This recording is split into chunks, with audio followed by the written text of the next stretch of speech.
مرحبا، انا بوغلاس مصور وصانع افلام، واليوم غنهضروا على الزوم. ماشي داك الزوم اللي الهوات كيقول لك بغيت شي زوم نزوم به نجيب به الجبال ونجيب به الضفاف الاخرى الى ذلك، ولكن هذا الزوم هذا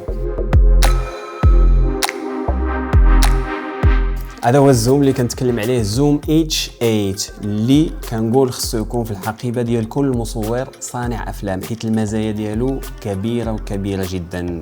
كنهضر على 5 الحوايج منهم في وجهه نظري الخاصه. اول حاجه الجوده ديال الصوت اللي كتوصل حتى ل 24 بت، ولا باس نفكركم بانه السيستم ديال التصوير الافلام في السينما عامه فكيتم تسجيل الصوت بوحدو والصوره بوحدها. ثاني حاجه واللي كتعجبني في السيري ديال هاد الزوم، حتى الزوم اللي كان عندي قبل H6 كان فيه 6 ديال الشانل كيكونوا 4، والاكستنشن كيخليوك تزيد 2 وبالتالي كيوليو 6. هذا كيجيو معاه 6 وكيخلي لك الامكانيه انك تزيد اكستنشن باش يوليو 8 ديال الشانل اولا 8 ديال لي بيست. ثالث ميزه كتخص الناس اللي كيخدموا في الايفنتس، وانا شخصيا فيما كان شي ايفنت ديما كناخذو معايا وما كنعولش على الصوت ديال الميكروفونز ديال الكاميرا، فبالتالي كنكون ديما كنراقب وكنكون انا اللي كنتحكم في كل شيء، فهذه ميزه خاصه جدا.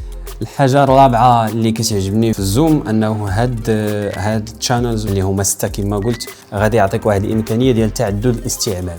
ممكن في التصوير ديال الفيلم فاش كتحتاج مثلا كما قلت غير 2 ديال الميكروفونز، ممكن في الايفنتس، ممكن في البودكاست. والحاجه الخامسه اللي كتعجبني علاش كناخذ هذا معايا، كان بازي على الزوم، ومنه كناخذ اللاين اوت للكاميرا، ومن بعد كندير سانكرونيزيشن في البوست برودكشن. ولكن الصوت اللي كنعتمد عليه ماشي البيست الكاميرا ولكن ديال الزوم، كيعطيني واحد الامكانيه كبيره بزاف باش انني نتحكم في الجوده ديال الصوت، وحتى اذا بغيت ندير اضافات ولا اذا بغيت ندير تعديلات ما الصوت ما كيتاثرش، كيبقى كواليتي عاليه.